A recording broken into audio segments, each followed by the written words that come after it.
nyamara ariko birambabaza rero ugasanga umwana wawe w'umwangavu aragenda yambaye imyenda imuhambiriye atari uko ashaka kwerekana umubiri we ahubwo kubera ko adashobora kugura undi mwenda wowe urimo uragurira imyenda abandi bakobwa hanyuma ukaza ukambwira ngo Yesu araje aje kumara iki se? Umugabo wawe yagiye mu ruzinduko yagarutse ubwo amaze kugenda uti noneho cya kigoryi kiragiye. Uyu nawe ni umugabo yagaruka agasanga ufite ibitenge bibiri bishe. Ese madamu iyi myenda Imana ihimbazwa yivanye he? Ariko uzi ukuntu Yesu ankunda yabigukunda tese atuzi ukuntu narimo nigendera numva umwe muri bashiki banje ati ese wakwifatiye aka udasuoninda oya bitakubera ikigusha nshuti. Uwiteka aho wabivanye maze kwisaba tukaza wakubisemwo cya gitenge disi maze ugahogomba ukaririmba nka marayika kandi uzi ko icyo gitenge aho wakivanye hari mu mwijima. Je ndivugira biriya kubera ko nababwiye ko niturangiza muramfasha tubasabire sibyo? Inshuti zanje hari ikibabaje rero nko nababwiye aho henshi nkunda kugenda abantu basigaye baza mu itorero barigeramo bagasanga ntaho imitima y'abantu mu itorero itandukaniye naho bavuye. Abantu basigaye baza mu itorero bagasanga urwangano rurimo. Ndavuga iriya mba ntimunyumve nabi. Ugasanga abantu mu miryango umugabo akubise umugore ku isabato mu gitondo barangiza bakaza mu rusengero. Nuko uwo mugore ukamubaza utese mushiki wanje byagenze bite? Ngo narimo ndi mu gikoni wama ngo hari ukuntu ngo narimo nterura amavuta ngo abantu harukiyeho ngo ndimwo nyahunga ngo mba nkubisitama ku kabati. Aha musigaye mubeshyira n'utubati koko ngo kugira ngo umugabo batamuca mu itorero. Ndavuga ibibera iriya. Ariko ujya ubona abantu binjira mu rusengero pastor ntabwo ari hano ndavuga iriya maze ukabona abantu baragenda nka ya saki maze gutora yahaze mubona uko zigenda nkaho biremye n'ukuri. Wakwitonzera hamuti bari abantu n'abapagani ntibazi Imana baravuga ngo nta Mana ibaho ngo ntiyaremye. Wowe suyizi kuki utubana inzu yayo? Ndimo ndabatunga agatoki nkaho namwe mubikora reka da mumbabarire. Nuko ndabinginze rero ndabinginze narumvise ngo abantu babashyinguye hari utunyamaswa ngo tuhita tuza kwifatira ifunguro rya mu gitondo batwita ibimonyo niko bakitwita. None se muravuga ngo n'abantu bafite za diplome zihanitse bakaba bagenda no mu ndege baravukiye kwa muganga bafite n'amamodoka atabonana ntimumbwire rero ngo n'ibimonyo nabo birabarya. None ko mutavuga ngo dusenge nabo birabarya nukuri? Ahubwo rero ushobora no gusanga bibarya vuba kubera ko abantu bibera mu murima intoki zabo n'umubiri wabo birakomeye ku buryo ikimonyo gishobora no kuza kikavuga ati uyu agiye kunkura amenyo. Ariko wa wundi rero wavukiye kwa muganga maze intoki ze zikaba zimeze wagira ngo akozwe muri shokora. Cya kimonyo nikigenda kigahamagara ababyara bacyo bose batari ibiryo biryoshye. Ntabwo naje hano kubasetsa birambabaza iyo mbona twishyira hejuru ngo twarize twaraminuje ngo dukora muri conference generale ngo dufite amazu n'amamodoka. Simwe mumaze kubimbwira ngo bose iyo bapfuye imva ziba zingana. None si uwo mwirato tuzawugira kugeza ryari? Kwiringira TV, ubutumwa bwiza kuri benshi, gukizwa kwa benshi. Matayo 24 umurongo wa 14. Uwiteka akumvire ku munsi w'amakuba no kuw'ibyago. Izina ry'Imana ya Yakobo rigushire hejuru. Ikohereze gutabarwa kuva hera h'urusengero. Iguha imbaraga ziva i Siyoni, yibuka amaturo yawe yose, yemere igitambo cyawe cyokeje. Iguha icyo umutima wawe ushaka, isohoza inama zawe zose. Tuzaririmbishwa impundu n'agakiza kawe, kandi kubw'izina ry'Imana yacu tuzerekana amabendera yacu. Uwiteka asohoze ibyo. Nahisemo kubasuhuza nkoresheje aya magambo yo muri Zaburi ya 20 umurongo wa mbere kugeza ku wa 5, kugira ngo amagambo yanjye ya mbere mwumva abari amagambo abibutsa imigisha y'Uwiteka ahora abasezeranya buri gihe. Mumfashe nshimire by'umwihariko abayobozi b'aya matorero ari hano, ariko by'umwihariko umuyobozi wa firidi wacu wafashe icyemezo cyo kumpaye amahirwe kugira ngo nzi gukurana namwe mu by'umwuka kuri iyi Sabato. Ndagira ngo nsabe umuyobozi wa firidi yacu anyemerere nsuhuze abantu bamwe muri uru rusengero, atari uko ngambiriye kurondora cyangwa se kugira aho mbi cyubahiro kurusha abandi, ariko mu mbabarire mbikore, nizere ko bitari butere ingorane. Ninjiye mu rusengero cyane tugeze hano, mbona cyane kuri uruhande hari ba mama na ba data na ba sogokuru na ba nyogokuru. Nagira ngo nsabe umukuru wa firidi wacu anyemerere mbasuhuze by'umwihariko. Imana ibahe umugisha, Imana ibahe imbaraga nyinshi, Imana ikomeze ibadukomereze kugira ngo dukomeze tubabone. Mushobora kwibaza impamvu mbikoze kandi mikora ahantu hose ngiye kubwiriza. Hari igihe iri torero ry'Abadiventiste b'umunsi wa Karindwi ritabagamwe amatara. Hari igihe nta matara yabaga mu rusengero. Bamwe muri bo bababwira ngo bazamukaga imisozi bakamanuka imisozi bajya ku rusengero. Muri iki gihe cyacu umuntu abura moto agasiba urusengero. Umuntu aba adafite inkweto ziboneye zigezweho agasiba urusengero ngo batamuseka. Ariko benshi muri bo hari icyo gihe bazaga mu rusengero bamwe batambaye n'inkweto, kubera ko bari badakurikiye inkweto, bari bakurikiye Yesu. Ntago bari bakurikiye amatara, ntago bari bakurikiye ibi byuma biduha umuziki mwiza kandi bishimira Uwiteka, ariko bari bakurikiye umwami Yesu. Hari bamwe muri twe bakiri bato barwara igicurane bagasiba kuza mu rusengero, ariko murabona bamwe muri bo bafite n'intege nkeya, ariko baravuga bati ntabwo twasiba mu nzu y'Imana. Iyo mbabonye birankomeza, nkavuga nti uko byagenda kose niyo aya matara yazima nzabwiriza, niyo imodoka zabura nanjye nzagenda n'amaguru igihe nzaba ngifite imbaraga.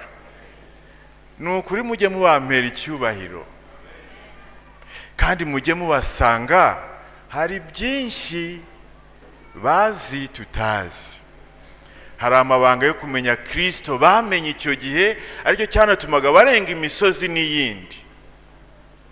Ariko muri iyi minsi wagira ngo Yesu yahindutse imyambaro n'amamodoka n'ibindi ntavuze. Uwiteka ahimbazwe. Pastor mugize neza kumpa aka kanya.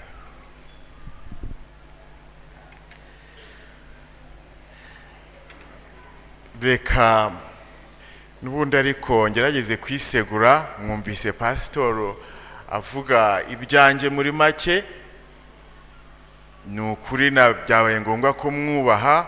Ntabwo nagize amahirwe yo kubwiriza mu Kinyarwanda, ariko yambwiye ati none se ahubwo ni ubwiriza ko ari umwuka wera ubwiriza, ubivuge hanyuma baje kumva za grameri n'ibiki ni akazi kabo. Ariko baje kumva ijwi ry'Uwiteka, uko Ikinyarwanda cyaba kigoramye kose barataha bahagijwe. Nemeye inama yampaye, ibisigaye ni akazi kanyu. Muri aka gahe rero tugiye kuganira ku nteruro imwe gusa muri Bibiliya, ariyo pastor yadusomeye. Insanganyamatsiko iravuga ngo Kristo arashakishwa ariko ntaboneka. Hari abantu benshi kuri iyi si barimo bashakisha Kristo ariko ntaboneka. Reka nongere rero nsome iryo somo umuyobozi wacu yadusomeye mu rwandiko rwa mbere rwandikiwe Itorero ry'Abakorinto igice cya 11 umurongo wa mbere. Haranditse ngo mugere ikirenge mu cyanjye nkuko nanjye nkigera mu cya Kristo.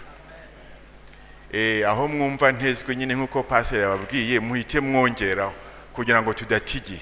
Murumva nimumva ntangiye kujijwa kubisoma byanze, muhite mubisoma hama dukomeze, sibyo? Mugere ikirenge mu cyanjye nkuko nanjye nkigera mu cya Kristo. Tekereza kuri aya magambo mu kanya gato. Ese wakumva umerewe ute uhuye n'umuntu maze akakubwira ati niba Kristo ashimishijwe n'imyifatire yawe mbona, uwo Kristo wawe ntawe nkeneye? Wakumva umeze ute? Wasobanukirwa ute ayo magambo? Byaba se bivuze ko ufite ubutoni buri ku rwego rwo hejuru ku buryo uwo muntu atekereza ko atagera kuri icyo kigero, cyangwa ahubwo yaba kubonyemo uburyo ubayeho udafite aho buhuriye n'ibyo yumva bavuga ku mwana w'Imana? Nari nasabye umwe muri abantu badufasha kuririmba kugira ngo tudatigiye twanabihera aho ngaho. Hari heza ubwo wawundi ucuranga, ariko nta kibazo twakomeza. Muri bumfashe gatoya iyi ndirimbo banza ari 122. Nshaka ko mumfasha kugira ngo ikibwiriza tukibwirize hamwe. Turaririmba gusa ako gace ka mbere. Waduha urufunguzo 122 mu Kinyarwanda ngira ngo nyigiza hafi mbane nawe.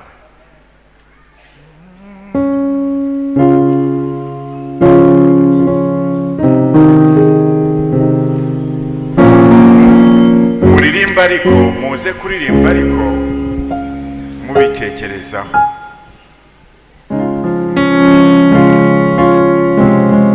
Turirimbe kandi tugende.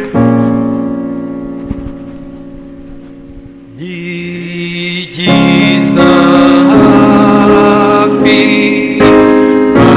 mbane nawe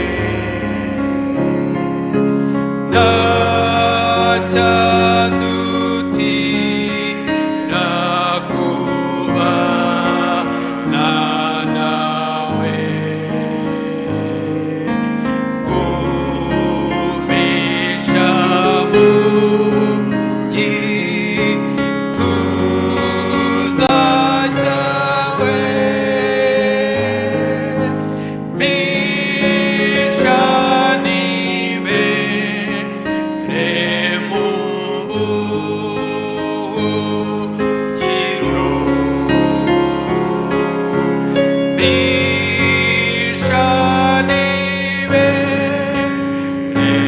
mu buhungiro. ugize neza ugize neza. Amagambo se ntituyamenyereye? nyigiza hafi mbane nawe, nta cyandutira kubana nawe. Ariko rero imirongo ikurikiyeho hari ukuntu ijya intera ubwoba. Ngumisha mu gituza cyawe, bivuze ngo ndi mu gituza cya Kristo. Nibyo se ariko uri mu gituza cya Kristo, mpisha nibere mu buhungiro. Ni ukuvuga ngo abantu batari mu gituza cya Kristo iyi ndirimbo nta kivuze, ntacyo.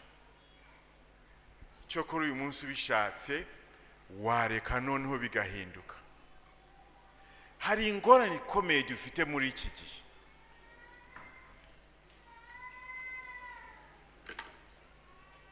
Uwo Kristo dusabwa gukurikira ko ataboneka, ko Kristo abantu bamushaka bakamubura.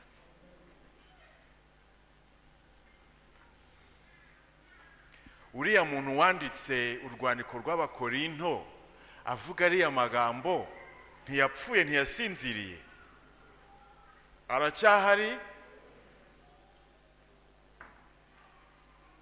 Iyi si irimo ibintu byinshi biturangaza, bidukurura, ku buryo iyo abantu batubwira ngo dukurikire Kristo ariko tukabura umuntu usa nawe ngo tumwigireho, twiyizira mu isabato gusa, ariko guhera ku cyumweru tukikomereza ubuzima bwacu busanzwe. Ko Kristo tumwumva mu magambo gusa. Erega Kristo, hari uwigeze ahura na Kristo i Kigali hano? Kristo yabayeho anavuka kuri iyi si, Kigali itarabaho. None niba mu itorero ry'Uwiteka nta bantu basa na Kristo, nje mukambwira ngo mukurikire, ntamubwirwa n'iki? Ese Kristo avuga ati? Ese yifata ati? Ese ababarira ati? Ese arakara ate? Nabibwirwa n'iki? Nta muntu mbonye muri iri torero usa na Kristo. Muzi mwese ko ari ubwa mbere ngeze hano, sibyo? Ni ukuri pe, keretse hari nk'abantu babiri nabonye barimwo umuyobozi wacu, pe nta bandi bantu nzi hano. Ntimutekereze rero ko ntekereza ko mutera, reka da. Ibyo ngiye kubabwira ni ibintu mbona ahantu nkora.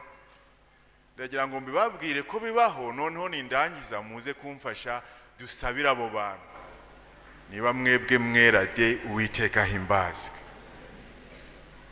Nyamara ahantu hose njya ngenda hirya no hino, ni ukuri pe, hari ukuntu ujya ureba wabana n'abantu, cyane cyane iyo bamaze gukuramo amakoti yabo y'isabato, maze ugahurira nabo mu isoko aho bagurisha, cyangwa ukinjira mu mamodoka batwara, cyangwa ukajya mu biro bakoramo, ugashaka wa Kristo wabonye ku isabato mu makoti ukamubura.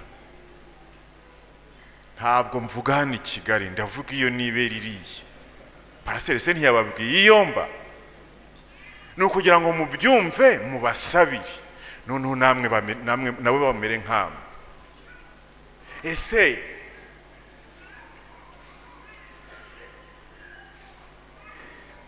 abantu biyitirira Kristo babayeho bati?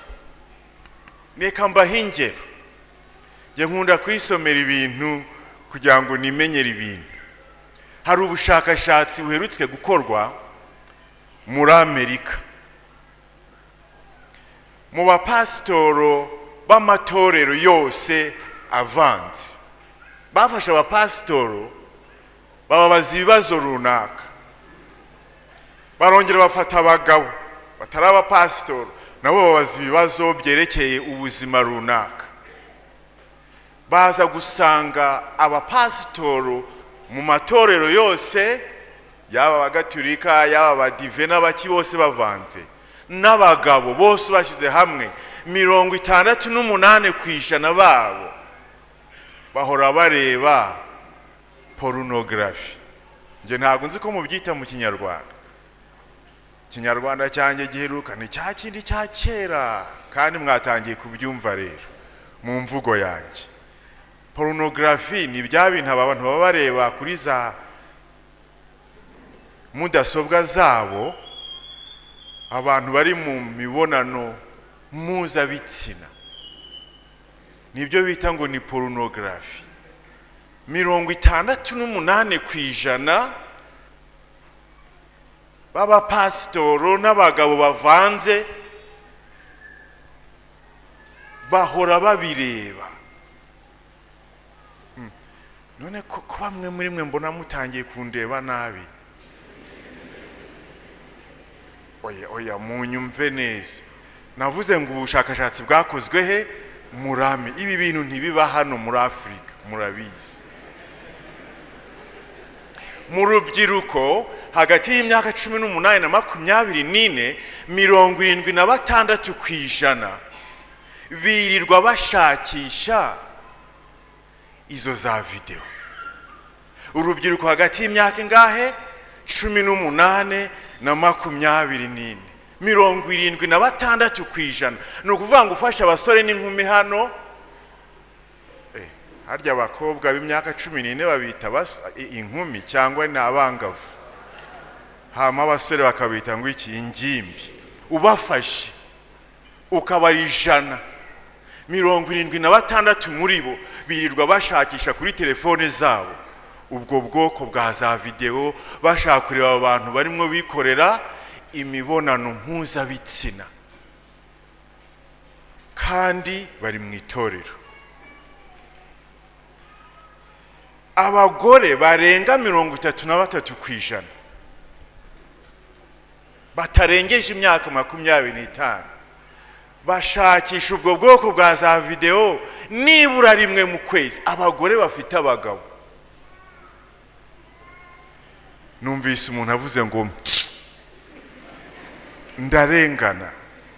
N'ubushakashatsi ndimwo mbasomera, ababishaka turangije mwafata ibingibi ndimwo mukabonaho nabisomye, n'undi mwajya kuri iyo mudasobwa mukoresha mugakanda ahantu mwahita mubibona. Nuko gusa bitari mu Kinyarwanda, nagerageje kubihindura mu Kinyarwanda, sibyo? Ariko Icyongereza namwe nicyo mukoresha. Hari ubundi bushakashatsi bwakozwe muri 2016. Sinzi impamvu batwibasiriye twebwe abapasitoro rero. Ubu bushakashatsi nabwo bwakozwe ku bapasitoro no ku bagabo. Ese kuki badakora ku bagore n'abadiakonese n'abagorera? Kuki batabitabiriye? Kandi wasanga abagore ari abere kurusha abagabo, nge simbizi. Bahamya ko 64% babo bapasitoro, n'ubundi bushakashatsi budahwanye na bwa bwundi, bahamije ko bahora basenga Uwiteka, basenga ijoro n'amanywa kugira ngo Uwiteka bahe imbaraga zo kutajya muri ibyo bintu. Murumva aho bitandukaniye? Abambere babyirirwamo, ariko hari abandi bahora basenga amanywa n'ijoro bati Uwiteka, iki kintu kirimo kiradukurura, duhe imbaraga ntitukijyemo. ubanza hari ntari uvuge ndanguru yijwi kuri aka ngaka ngiye gusoma, reka ntaranguyirijwe ahubwo ni mubanga amatwi. Ubu bushakashatsi bwa nyuma buherutse gukorwa bwerekanye ko muri icyo gihugu ibi byabayemo ni mu Butaliyani, abapadiri 4 kuri 5, ni ukuvuga ngo ufasha abapadiri 5, 4 muri bo bafite imyifatire y'ubutinganyi. Muzi ubutinganyi cyari cyo? Harya isomo twasomye ryitwa ngo iki? Twarivanye he? Mu rwambere rw'Abakorino cya 10 na kangahe? Umurongo wa kangahe? Bivuga ngo iki? Ngo ni mugire, oya ntimwihute cyane, ngo tugire dute? Mugere ikirenge mu cyanjye. Uwo muntu uvuga ni umupasito. Uwo muntu uvuga niba mubishaka, niba mufite n'abashyitsi baba Gatolika, uwo muntu uvuga ni umupadiri, sibyo? Ni umuprofete, ni bishop se, bitewe nuko abantu bitabo bayobozi. Aravuze ati mwebwe bizera nimugere ikirenge mu cyanjye nkuko nanjye nkigera mu cya Kristo. Ngaho ni munyumvira ibi rero. Niba abapadiri 4 kuri 5 bafite imyifatire y'ubutinganyi, none se ndi bugere ikirenge mu cyabo? Ntabwo mvuze ngo munsubize ko nta mupadiri mufite. None se niba abo bapasitori bo muri Amerika 70 na bangahe ku ijana barimwo bareba ibyo bintu amanywa nijoro, none se ngere ikirenge mu cyabo? Mugira amahirwe, mushobora kuba mutabizi. Ku itariki ya Karindwi Mutarama 2023 hari umupasitori w'umudive wo mu gihugu ntashatse kurondora, yahagaze imbere y'abizera nk'ubu mpagaze, nuko aravuga ngo kuba umuntu yakururwa n'ibitsina byombi, niko nagerageje kubihindura mu buryo bwanjye bw'ikinyarwanda, ngo we nta kibazo abibonamo. Niba uyu munsi abonye umugore akumva aramukunze, bakaba bajyana, ejo ibitekerezo bigahinduka akaba akunze umugabo, nawe bakajyana bagakorana ibyo bakora, nta kibazo abibonamo. Hari nyogokuru ndabivuze ahita avuga ngo icyo kora rero, icyo nkundira itorero ry'Abadive, bahise bahaguruka bose, umuyobozi wacu arabizi, bahise bahaguruka pe, bati ntirirema, bati genda wiherera ahantu, ibyo bintu byawe banze ubivangure, hama nibisobanuka neza ahari uzagaruka. Bahise bamuhagarika. Ariko ni ukuvuga ngo ni ibintu biturimo hagati, ni ibintu biturimo. Ubwo ibyo nababwiye ni ibintu byerekeye ubushakashatsi nshobora gusoma, ariko ibitari no mu bushakashatsi ni byinshi. Hari igihugu mperutsemo mu Burayi, mpura n'abakuru b'itorero 650, tumarana iminsi 3, nkavuga ibintu nkabona abantu bararize, navuga ibintu nkabona abantu, abagabo n'abagore bose bari abakuru b'amatorero gusa. Burya iyo umugabo arize rero ntabwo aba akeneye kugusobanurira. Ndabeshe? Reka nkomeze maze mvuge ngo uratekereza umuntu ucunga imari y'itorero, nabyo byarabaye. Ndagira ngo ibintu ndi bubabwire ko ngiye kurangiza mu kanya, ariko nagira ngo mudatekereza ngo ndimwo ndibwira ibintu mu mutwe wanjye. Ibi byabaye muri Afrika y'Epfo vuba ha rwose.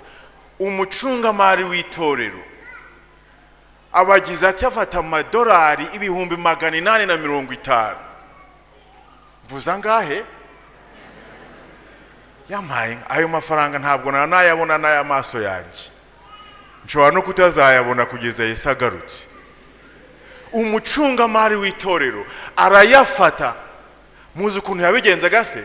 Yaragiye afata sinyatire y'umukuru wa firidi, maze ayishyira mu ikoranabuhanga, ayihinduriye. Afata iya gitifu nayo arayihindura. None hakagenda afata amafaranga muri banki. Mbona ko mwese mufite za telefone murimo mutanga amaturo n'imigabane mukoresheje ikoranabuhanga. Uwiteka himbazwe. Ariko maze uko abizera bayohereje mu kigega, nawe agahita yajyamo kubera ko yari umucungamari, agahita yohereza kuri konte ye, kuko yahitaga sinyira perezida wa firidi na gitifu. 850 pe. Cyokora baramufashe. Niba se hari abandi bahise bati yewe uzi ko iri torero riba ririmo ibiryora, nuko umugore nawe, umugore ukuze pe w'imyaka 55, nuko nawe aragenda maze agatangira akoramo duke duke. Bamufasha maze kunyereza ibihumbi 3 by'amadolari. Nawe bamukatira gufungwa imyaka 8. Umudiyakoni we rero yarazi ubwenge butangaje. Uko bamaze gufata amafaranga maze afite akagaseke mu ntoki, nuko uwasenga gati none nimufunga amaso dusenge. Maze umudiyakoni agafunga rimwe. Hari abadiyakoni bafite umwuka ku buryo iyo dusenga ntibafunga amaso. Agafunga rimwe kugira ngo harebe niba hari irindi jisho rifunguye rishobora kumubona. Maze ubwo barimo basenga ngo amaturo atubuke, akayatubya.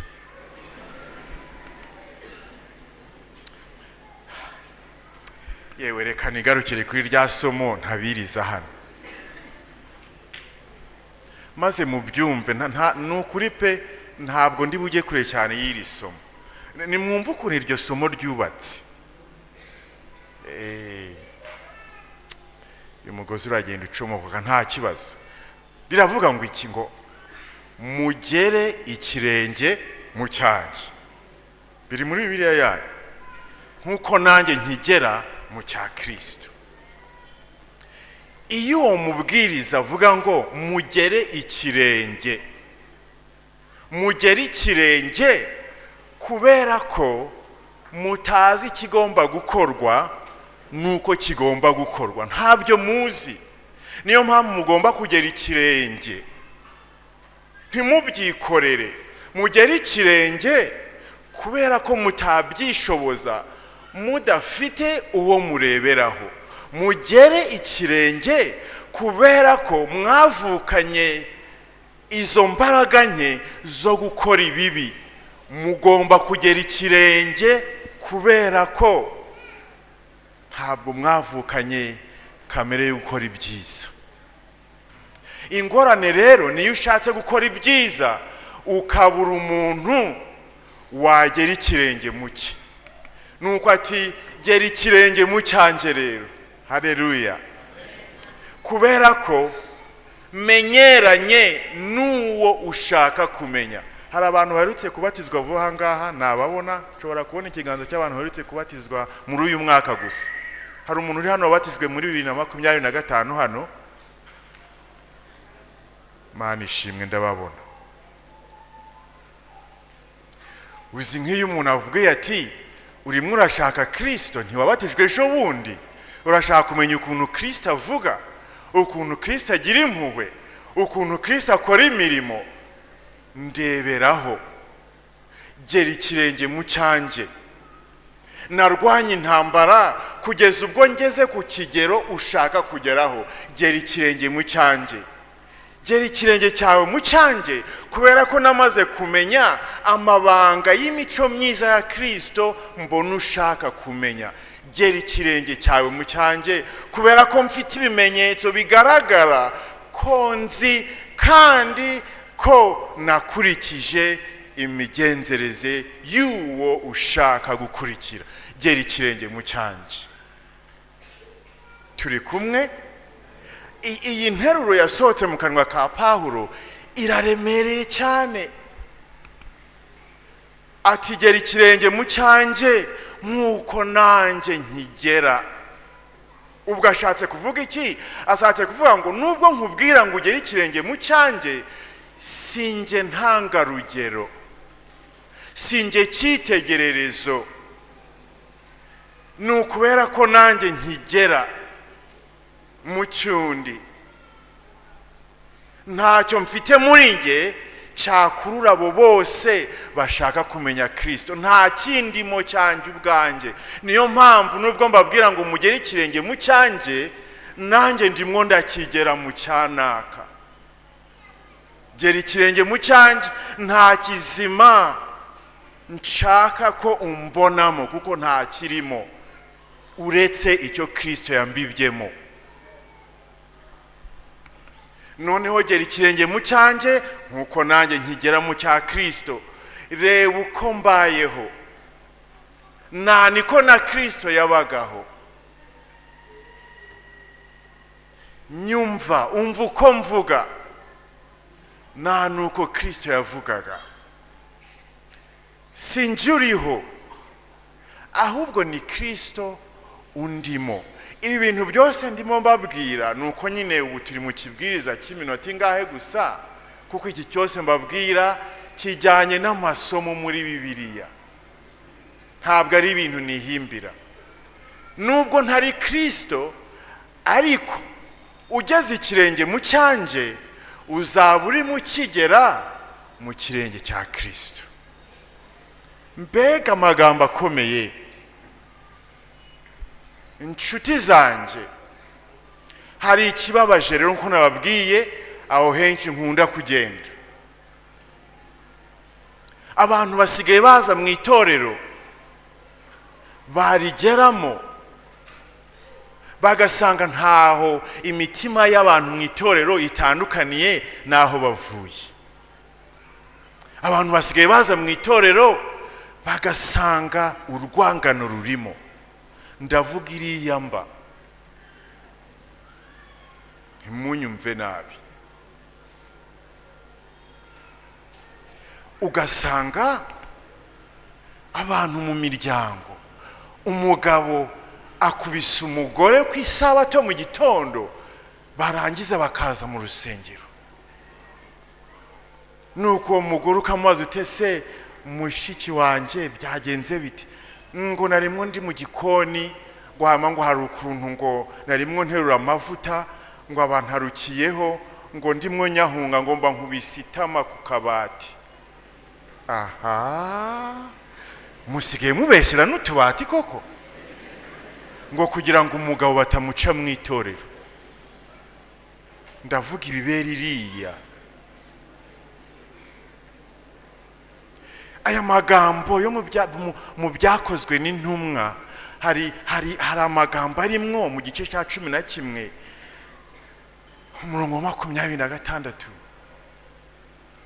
Ariko uzi kugira ngo abantu bareba abantu baba mu itorero maze babitirire Kristo, ijambo ubu Kristo ntiryabagaho. Ni imyifatire y'abantu bari mu itorero. Noneho abapagani barabareba bati nyamara aba bantu basa na wa muntu bitaga Kristo. Birihe uyu munsi? Buriya mu Rwanda ho birimo, nuko gusa ntamenyereye. Nyamara henshi ngenda no mu itorero ry'Abadiventiste umunsi wa Karindwi, nukurushaka abo bantu basa na Kristo, ugasanga nimbarwa, rimwe na rimwe ugasanga ntabahari. None ubu hari abantu bakuze kuva bakivuka, bari no mu itorero, barimo barashaka umuntu usa na Kristo ngo bamukurikize. Baramubuze, intege zibabanye nke, bidatinze bazasinzira bategereze Kristo, batigeze babona umuntu usa nawe.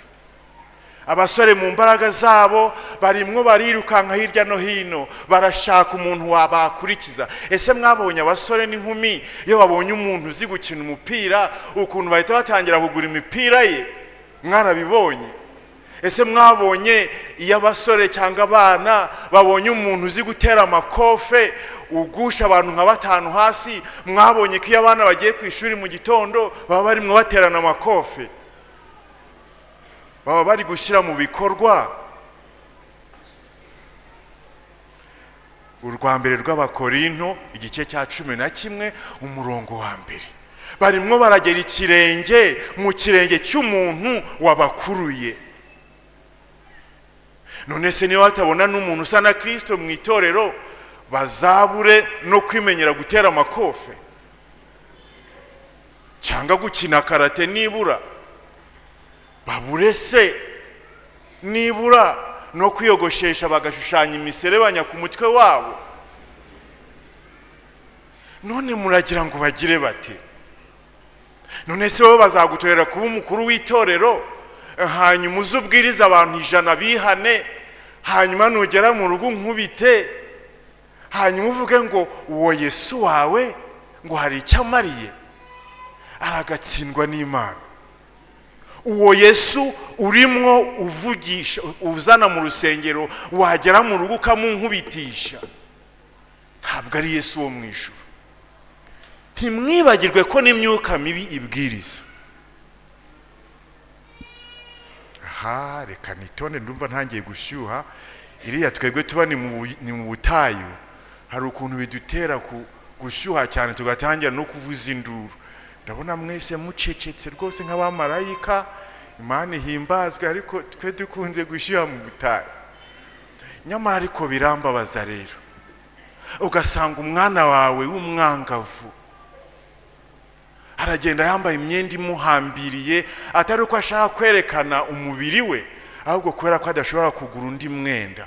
Wowe urimo uragurira imyenda abandi bakobwa, hanyuma ukaza ukambwira ngo Yesu araje, aje kumara iki se? Umugabo wawe yagiye mu ruzinduko, yagarutse, ubwo amaze kugenda, uti noneho cya kigoryi kiragiye. Usuyu nawe ni umugabo, yagaruka agasanga ufite ibitenge 2 bisha. Ese madamu, iyi myenda Imana ihimbazwa yayivanye he? Ariko uzi ukuntu Yesu ankunda, yabigukunda atese. Ati uzi ukuntu narimo nigendera, numva umwe muri bashiki banje ati ese wakwifatiye aka udasoninde? Oya, bitakubera ikigusha nshuti. Uwiteka azi aho wabivanye. Maze kwisaba tukaza wakubisemwo cya gitenge 10, maze ugahogomba ukaririmba nka marayika, kandi uzi ko icyo gitenge aho wakivanye hari mu mwijima. Nge ndivugira biriya kubera ko nababwiye ko niturangiza muramfasha tubasabire, sibyo? Yego rata. Nuko reka dukomeze maze turangize iri somo. Umva, aba bantu twita ngo ni abanyabwenge, abashakashatsi, maze bababwiriza ukabona barakurebye bakagusuzugura nkaho ntacyo uri cyo. Hari ukuntu aba bantu b'abanyabwenge basuzugura abapasitori, cyane cyane iyo tubwiriza ngo Imana yaremye ijuru n'isi, kandi bavuga ngo twe twavuye mu ngagi no mu tundi tunyamaswa. Baratureba bakatugirira imbabazi, bati ni ukubera ko batize iby'amasiyanse 10. Ariko subwiza ikibazo gikomeye baba bafite, nuko iyo Mana tuvuga ngo yaremye ijuru n'isi babona tutayitengukirwa. Biravugwa mu Kinyarwanda, ura ntabwo kivugwa. Baratura akabona tudatinya iyo Mana. Murabyumva? Sikabibona abantu baza mu rusengero ukabona umuntu ari guhekenya chewing gum kandi atarwaye epilepsy. Harya epilepsy ni iki? Ni igicuri. Abantu barwara igicuri, abaganga bajya bababwira ngo bajye bakunda guhekenya utwo tuntu kugira ngo imisaya yabo ikomeze ikore imyitozo. Ariko pe ukabona umuntu arimwo aragihekenya, nta kintu arwaye, arimwo arasohora ururimi rukaba rukoze inyamirambo, akongera akarusohora rukaba rukoze igicumbi. Ubwo arimwo aravuga, pastor arimwo arabwiriza. Ese utinya Imana? Ubu wahaguruka ukajya mu biro bya Perezida wa Repubulika maze wagera imbere y'ugahekenya chewing-gum, oya nimumbwize ukuri n'ukuri kugira ngo nzagire icyo jya kubwira bagenzi baciriye pe. Ubu bakumva telefone iravuze ngo ngwino mu biro bya perezida, irahira kutashaka imyenda myiza ufite kwisi akaba ariyo wambara, irahira kutagenda ugasokoza neza namenyo ukayoza pe ugateraho n'ishwagara, maze ukagenda wagera ku irembo, oya utaranagerayo ukagenda ugakora imyitozo nk'abajiya kugira ngo umenye ukuntu utambuka mu biro by'umuyobozi w'igihugu. Ariko ujya ubona abantu binjira mu rusengero, pastor ntabwo ari hano ndavuga iri, maze ukabona abantu baragenda nka ya sake imaze gutora yahaze, mubona uko zigenda nkaho biremye n'ukuri.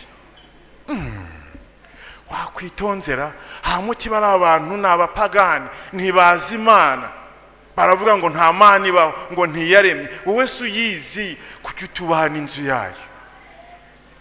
Timwe ndabatunga agatoki nkaho namwe mubikora, reka da mumbabarire. Nuko ndabinginze rero, ndabinginze, niyo mpamvu nahereye kuri ba mama na ba data na ba nyogokuru na ba sogokuru, ndabinginze.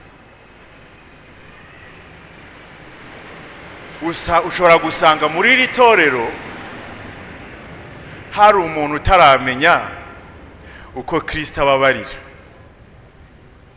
Ushobora gusanga muri iri torero hari umuntu utaramenya uko Kristo yicisha bugufi. Ashobora kuba ari umuntu mukuru cyangwa ari umwana, agakomeza akaranga kuza mu itorero, akareba abakuru b'itorero, akareba abagabo bamaze imyaka mu itorero, akareba abantu bari mu makorari, arimo arashakisha ngo arebe umuntu ufite iyo mico ya Kristo. None se wowe wamubwira uti gera ikirenge mu cyanjye? Aya magambo rero njyewe ubwo bambwiraga bati wajya gukurira hamwe n'abariya bavandimwe b'Ikanombe, navuze nti Uwiteka mfasha iri torero rize kumfasha gusenga, dusabira ayo matorero yiriye hakurya y'uruzi, aho abantu barimo bashaka imyifatire ya Kristo bakayibura. Hariya twebwe tujya duhura n'ibibazo, umuntu akaza akakubwira ati pastor nge sinzigera nshaka umugabo. Ese kuki mama ko mbona uri mwiza kandi ntacyo ubaye? Ati ubuzima mama bayeho ntabwo mbushaka. Oya ntumbeshye, kandi muri Abadiventiste b'umunsi wa Karindwi ati byose uvuga byo nibiki? Ati nimushaka mwe n'Abadiventiste b'umunsi w'ijana. Ati mama kubitwa buri munsi. Hari uwaje arambwira ati pastor nabyakiriye ngiye kubatizwa. N'Uwiteka himbazwa. Atariko nshaka kugira ngo umbwire niba nanaka nawe ari umupasitori. Mbese none uragira ngo nkubwire iki? Nese we ntubizi. Nuko umwana w'umukobwa bafashe telefone abarayifunguye, abanyeretse izina pe. Ibi mbabwira mbishyize mu ruhame kubera ko byarasohotse bijya no ku maradiyo. Abarayifunguye ati iri zina urarizi? Se ntindarizi. Ati ngaho reba ibintu yanyandikiye. Mbabwiye ibyo yamwandikiye uyu munsi mwabwiyiriza, ariko kubera ko mwazanye ibiryo ntabyo mbabwiye rero. Ati pastor, ati ngaho nawe ndebera. Nababwira byinshi cyane ariko sinshaka kubanduza kuko mwe murera, ariko iriya biriyo byinshi bavandimwe. Ndabinginze, hari umuntu utazigera amenya Kristo kubera imyifatire ya runaka mu itorero. Hari umuntu utazigera amenya Kristo kubera ko twambaye gusa amakoti na za karuvati na za uniforme za jia n'amakorari n'ibindi, ariko bareba Kristo bakamubura. Nagira ngo uyu munsi buri wese muri twebwe, cyane cyane twebwe tumaze imyaka mu itorero, cyane cyane twebwe dukuze, cyane cyane twebwe ababyeyi, ariko n'abatari ababyeyi bamaze imyaka runaka mu itorero, mwitegure mube mwabwira umuntu uje mu itorero bwa bundi bushya nako mukamubwira muti sha ntiwaje ngo wemeye Kristo, ati none rero guhera uyu munsi ujye undeba.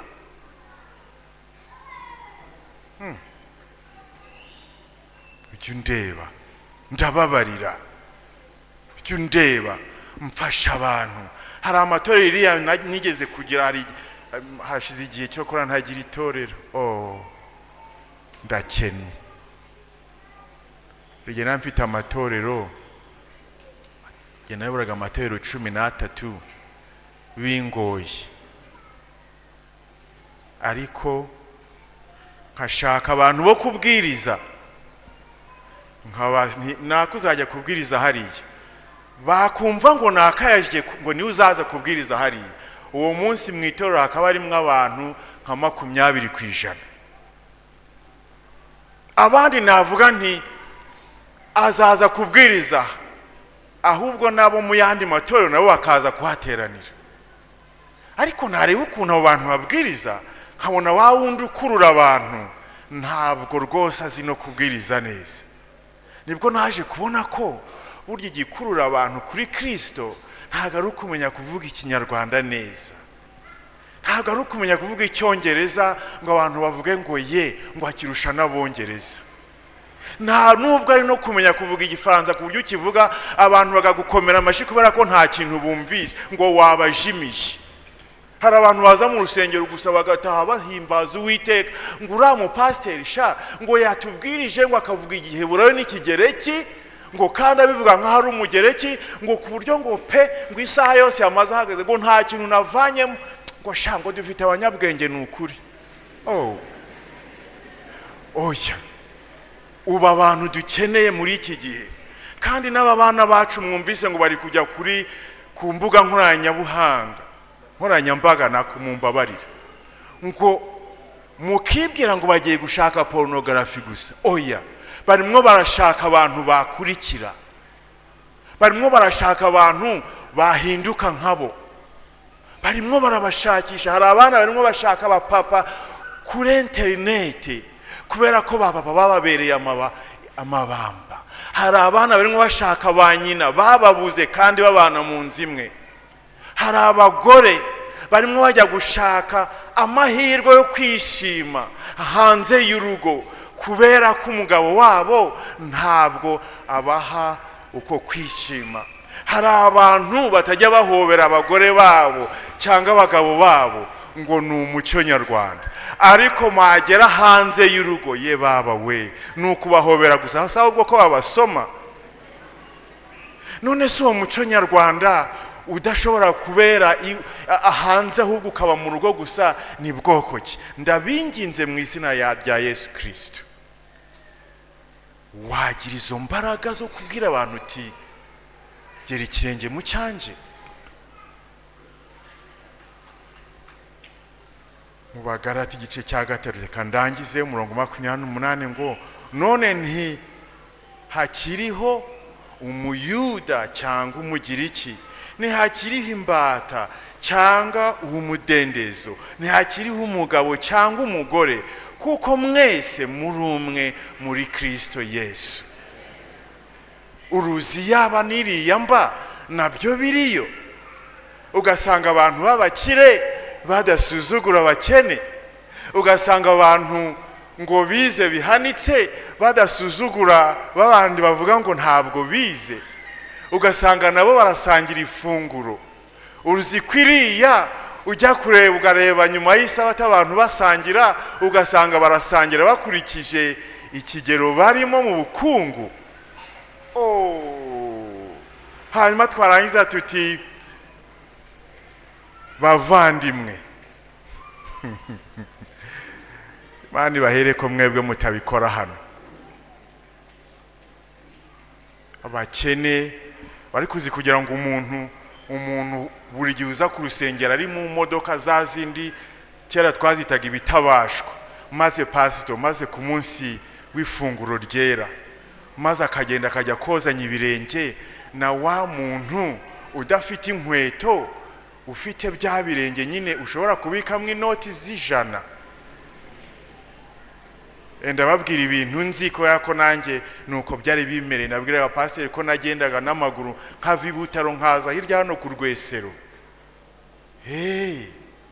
Umubona abantu bambaye za karuvati n'ibiki bari kuba present hano wagira ngo baturutse mu ijuru. Ubuzima bamwe muri twe twanyuzemo nta numwe muri mwe nabwifuriza. Maze ukabona uwo muntu w'umukire wavukiye kwa muganga, twe twavukiye mu nzi wacu, badukebesha urwembe, basigaho ibitunguru. Maze uwo muntu akabona uraje urapfukamye, no muri iyo kositimu y'ibihumbi 500 na za ntoki zibengerana nka zahabu, maze ugafata cya kirenge cye, cya kirenge kitoga kubera ko nta sabune gifite, maze ukacyoza mu izina rya Yesu. Uzi ko umuntu avuga ati uzi ko koko tuva indimwe, uzi ko koko turi abavandimwe, uzi ko koko tugiye mu ijuru rimwe. Hari ukuntu iryiriya rero bamwe bajya bifata nkaho mu ijuru naho hazabamwo za karitiye, hazabamo za Kiyovu z'abakene na za Kiyovu z'abakene. Yewe mfite umuyobozi wanje kandi rwose Bibiliya arayizi kundusha nta gushidikanya. Ntabyo nasomye muri Bibiliya pe ngo hari ahantu habakire gusa n'abakene, ntabyo nasomye. Ngo hari abantu ngo bafite za doktora ngo n'abatazifite, ngiye ntabyo nasomye. Niba yarabisomye nukura ndwaneho ntaragenda kugira ngo mutanca mu itorero, dore nsigaje iminota 4 gusa. Ese mama, ese data, uko kwivangura kwacu ugize ngo ni iby'amoko mujye mubiha amahoro. Oya, tuvangura mu itorero ngo nituresha. Ndavuga hirya iriya, ntago mvuga hano. Ngo nituresha, ugasanga abantu abafite za lisanse bose bicaye hamwe, abafite za maîtrise bari hamwe, babandi ngo baminuje ngo bafite za doktora n'ubwanwa burebure nabo bari ukwabo ngo ni abaprofeseri, abafite amamodoka ahenze cyane nabo bafite quartier yabo. Nshuti, reka ndangirize kuri ibi rero kandi mbibutsa wa murongo twasomye. Kambabaze hama ndangize. Mwemera ko nkuko mpagaze aha nshobora kugwa ngasinzira? Birashoboka ntibishoboka? Sinababwiye ko iri torero ryerara hari abambesha ngo ntibishoboka mu izina rya Yesu. Uhuhe Yesu se? Birashoboka ko nagwa nkasinzira? Ntibishoboka? Birashoboka. Mwagitsinze. Icya kabiri, ubu nguye hano mwumvise ibintu pasiteri yavuze, ntimwabyumvise? Ndamukunda pasiteri rwose, afite ukuntu abivuga mu buryo bwiza bitari bya bindi bya abantu mva ari kurondogora ngo ntuzanga afite ngo amadiploma ya naya n'ibiki. Namukunze cyane, ni umuyobozi n'ukuri. Ariko ibyo bipapuro byose biraho ngaho mu rugo, none kugira ngo mukira akantu babwire hanyuma dusenge. None reka bibaye nkagwa hano nkasinzira, nzi ko muri abana beza, maze mukamfata mukajya kunshingura. Nimumbwire ko ibyo bipapuro mbifite ngo ni za lisanse na maîtrise na za doktora mama, ngo nkora mu bihugu utabara. Mugiye kunshingura, imva yanjye mwayigira nini kurusha y'uwawundi utarigeze ajya mu ishuri. None ubwo ntimwamuhemutse se? None se ko nambaye inkweto nkabanyenda no mu ndege, ubwo ni ukuvuga ngo ntabwo nibura mwacukura ngo bigere kure cyane kurusha abandi? Imva yawe imeze nk'iyabo ngabo batazi gusoma pe? Ko mutavuga se? Nimuvuge turangize. Nta nubwo mwakongeraho na 3 santimetero nibura ngo murebaho mwarambika n'izo za diplome. None se ko mfite n'akamodoka nubwo katagaragara, none se nta nubwo mwakongera ngo nibura ngo nako mugashyiremo. Reka mbaze icyanyuma, narumvise ngo iyo abantu babashyinguye hari utunyamaswa ngo tuhita tuza kwifatira ifunguro rya mu gitondo, batwita ibimonyo, niko bakitwita. None se muravuga ngo n'abantu bafite za diplome zihanitse bakaba bagenda no mu ndege, baravukiye kwa muganga bafite n'amamodoka atabonana, ntimumbwire rero ngo n'ibimonyo nabo birabarya. None ko mutavuga ngo dusenge, nabo birabarya? Nukuri. Ahubwo rero ushobora no gusanga bibarya vuba, kubera ko abantu bibera mu murima, intoki zabo n'umubiri wabo birakomeye, ku buryo ikimonyo gishobora no kuza kikavuga ati uyu agiye kunkura amenyo, ariko wa wundi rero wavukiye kwa muganga, maze intoki ze zikaba zimeze wagira ngo akozwe muri shokora. Cya kimonyo nikigenda kigahamagara ababyara bacyo bose batari ibiryo biryoshye. Ntabwo naje hano kubasetsa, birambabaza iyo mbona twishyira hejuru ngo twarize twaraminuje, ngo dukora muri conference generale, ngo dufite amazu n'amamodoka. Simwe mumaze kubimbwira ngo bose iyo bapfuye imva ziba zingana? None se uwo mwirato tuzawugira kugeza ryari? None se ko kwivangura bizageza ryari? None se kwironda igihe tugiye kurya ngo kubera ko bimwe biryoshye ibindi bitaryoshye? None se hari ubutaka budasanzwe bashyinguramo abo bantu bakize?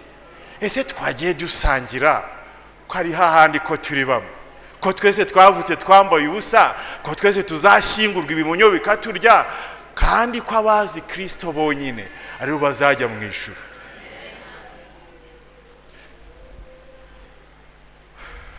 Narangije, nta bindi nongeyeho uretse kongera kubinginga.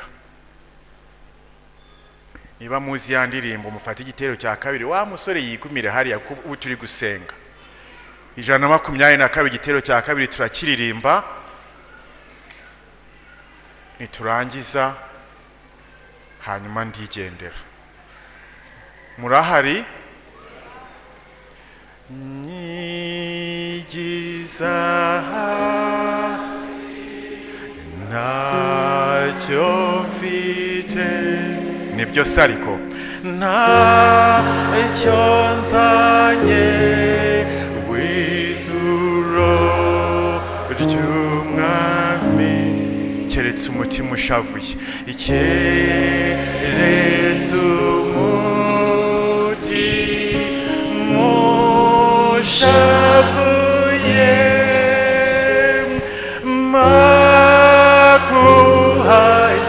makuhagizwa amaraso yawe,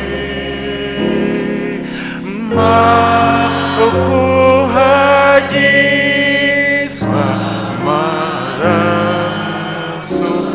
Ese mwamfashe tukaririmba n'icya gatatu niba mugifite agahe?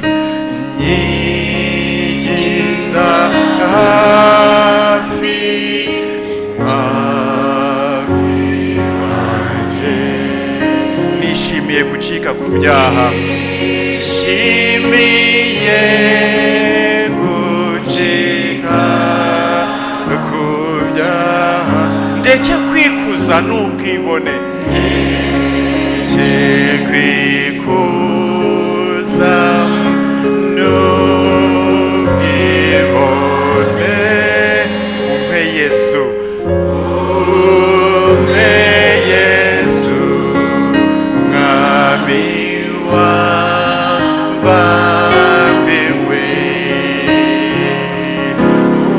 umpe Yesu, mwami wambambiwe. Reka mbinginge turirimbe n'akantu hanyuma niyicarishe. Nyigiza, bikore gihumeka, gihumeka kugeza ubwo nzagera ibudapfa, kugeza ubwo nzagera